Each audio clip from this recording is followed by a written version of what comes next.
What, boss? Kaboom!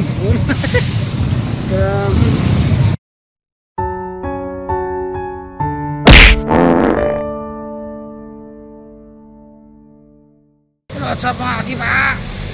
Wala yan dito ngayon sa Sanggarin na Kanlubang kasi kagabi lang dumating yung ko, in-order ko na gulong.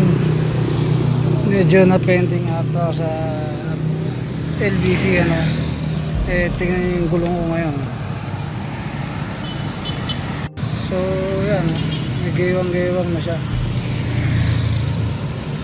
Hindi ko alam kung makakauwi pa ako ng Kanlubang ng Kabuyat.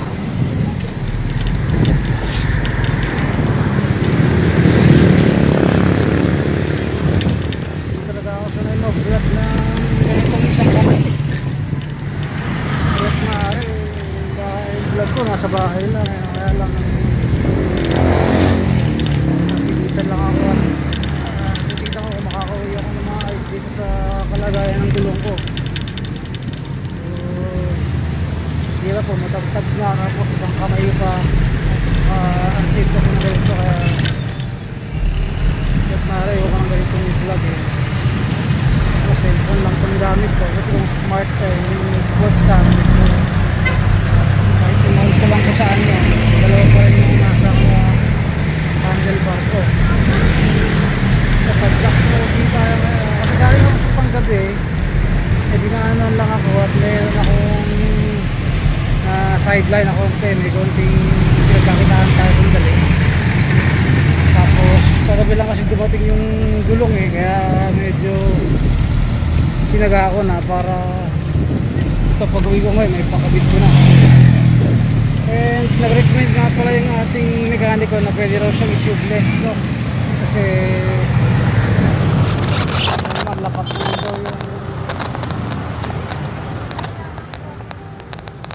naman daw yung ring ay yung gulong sa ring.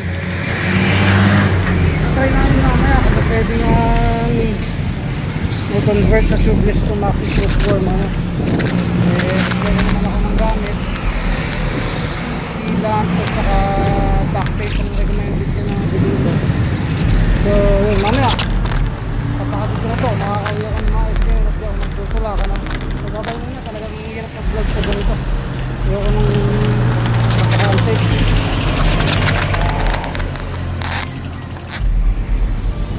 Ngayon sa checkpoint Kalamba galing Kanlubang. Medyo malapit na to kaya okay lang, tsaga-tsaga na lang, nakaka-uwi rin. After that pupunta ko lang yung gulong sa bahay, then pupunta na ako sa ating mechanic. Kita ba? Ito lang kung pansin sa camera yung parang uneven na ng gulong. Pero ramdam ko na rin para akong kuretela na tumatakbo. Yung mga takbo ng mabilis kung biglang pumutok ang bunga din dito Sige, mamaya ulit at dito lang ako sa may gilid-gilid ng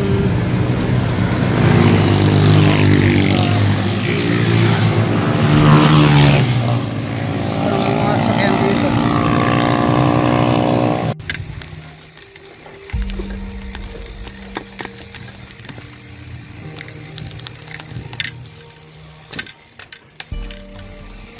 Makauwi naman tayo ng matiwasay. Salamat sa Diyos at nakauwi ng hindi napuputukan. Siyempre pagputok nito wala na solusyon to kundi maglakad. Hindi naman kaya vulcanize yung ganun ka wakwak-wakin. So ito na, ayun lang ng konti at lagari naman papuntang mekaniko.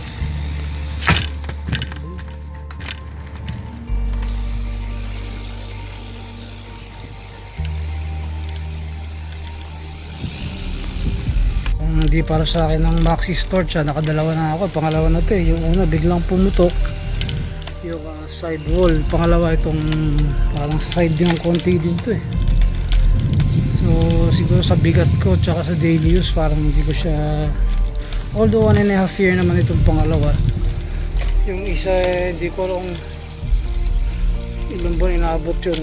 Pero siguro ito naman, try ko tong hookworm na medyo mas makunat-kunat ng konti itong ano nito eh, no?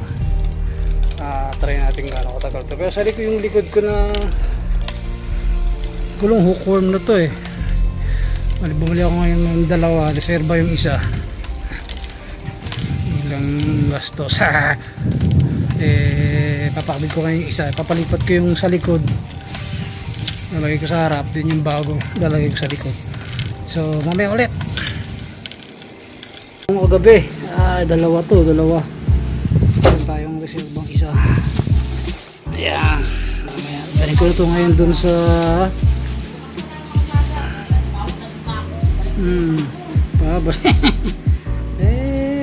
sabi yan, from LBC, bigay naman bisiglasan ng konti.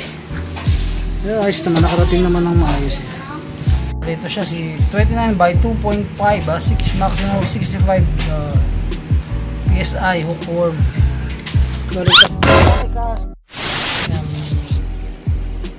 Ang classification ba ni Maxxis hookworm is urban tire pala siya. Siyang type of urban tire. So ang date ngayon, ano ba date ngayon? 26 na? 26. So ito August 26. Dali, this will also be yung vlog ko, parang record ko na rin ng mga major purchase ko, no? Major purchase, parang yung mga mahal para sa aking parts record ko na rin para paano malaman kung gaano katagal yung mga ginagamit ko. Kasi syempre ano tayo, last paga na, ang bigat ko pa, ano? So ito, Maxxis hookworm. Punta na ako ngayon dun sa mekaniko na nag-recommend sa atin ng tubeless to. Tatry natin kung successful yung pagiging tubeless ni Maxxis hookworm. Okay, bye-bye. Ito, meron akong reservang isa dahil medyo hindi kami nagkaintindihan nung seller ng konti. Kasi last time bumili ako sa kanya ng isa, nakaala ko isa lang din ibigay niya sa akin. Although not mentioning na isa lang yung order ko, padala niya dalawa, ito na. Bayaran ko na lang, may reserva din naman ako. Okay. Padaling kong gamit ay tubeless valve kasi yung likod ko nakasetup na yun eh. Tsaka ito yung nabili kong tire sealant, anong basa rito, Vita ba to? Ewan ko, tsaka na lang mamaya sa Facebook. Ayan yung kanyang sealant, medyo bingkong na nang dumating at tsaka duct tape.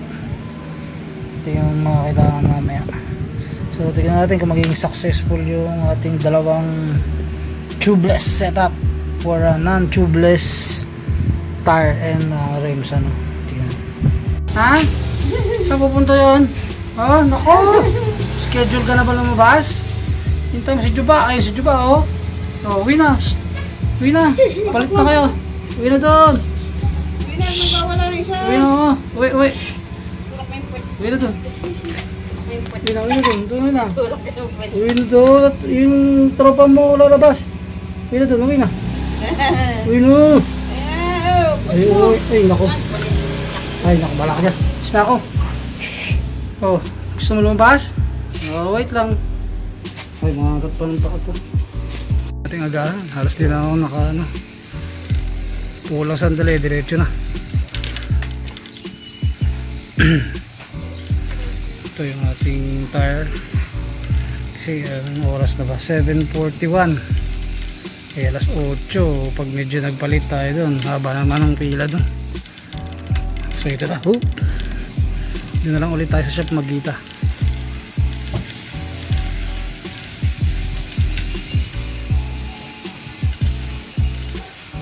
Itibok.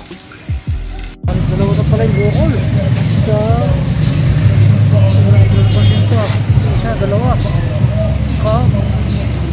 Sakto lang medyo sakto lang yung pag-uwi ko. Nakauwi pa tayo ng Matiwasay. Dalawa na pala yung bukol, kaya pala para ako naman dito. Kabahay parang nasa Calpela. Baka may mga maliit pang bukol to mga maliit pa. Siguro sobrang nipis na rin.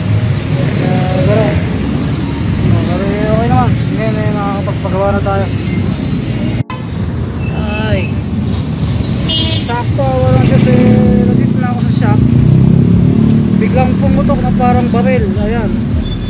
Tuluyan na siya. Ha? Awa na Diyos eh, di tayo nadali habang nasa biyahe. Lakas ang putok, dami nagulat. Gulat din ako eh, di ko rin akala ko saan nanggaling yung putok. Ayun pala, dito sa gulong ko yan. Awa na Diyos eh, hindi tayo nakasakay. Ang hirap niya kung nakasakay ako. Hindi natin alam kung anong pwede mangyari yan. Salamat sa Diyos. Ayan. Ito na yung ano, naantay ka na lang mekaniko. Wak, boss! Kaboom! Mga pari.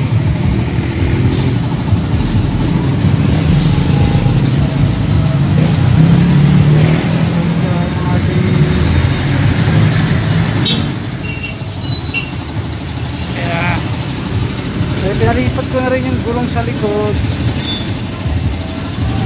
Tapos nilipat ko sa harapan. Kasi medyo manipis na yun eh. Ito yung bago, pinalagay ko sa likod.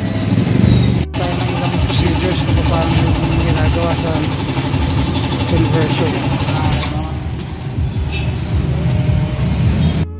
Firstly, sinukat niya yung lapad ng rim para mailapat yung tamang sukat ng duct tape. Yan, so nag-cut na siya nung specific na lapad ng duct tape, nalalapat dun sa width ng rim para matakpan lahat ng dapat takpan. Then kinabit niya yung duct tape sa buong ganito na namang bubbles na kitang-kita dun sa bubbles. Tapos then kinabit na yung tubeless valve. Ayan. Then kasi ito yung sa likod ko na existing tubeless na tinanggal lang namin yung mga unnecessary na unnecessary. Tapos dinagdagan namin ng bago konti pa para kasi pinalipat ko yung nasa likod sa harap eh. Tapos ayan, so ilalagyan na siya ng air pressure na from the compressor. Tatry namin kung instantly magsisit yung bead nung tire dun sa rim. So ayan, tingnan natin.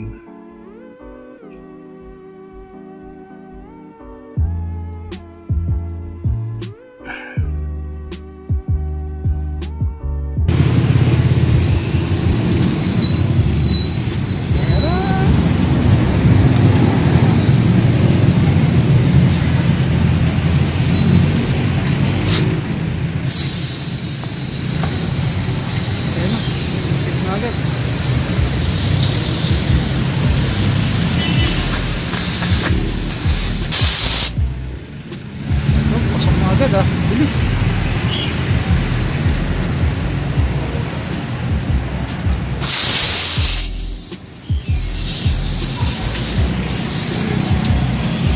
One down.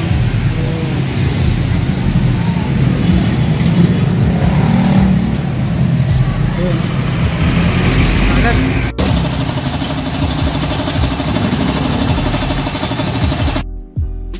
Dito naman sa second turn natin same procedure naman dun sa first tire natin. So hindi ko na pinakita din maulit. Tapos ito, sinupply na namin siya ng air at agara naman siyang nag-fit sa rim.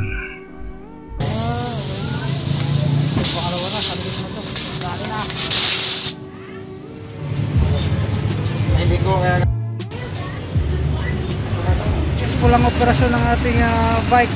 Ngayon ating rear at saka front tires. Kaya natin kung ano tatagal itong ating tubeless setup.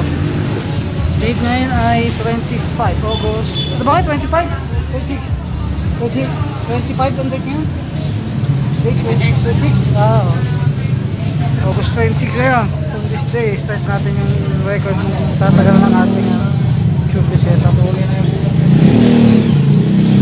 Nakauwi na ako ngayon. Mukhang successful naman ang operasyon nitong dalawa nating tubeless tires conversion.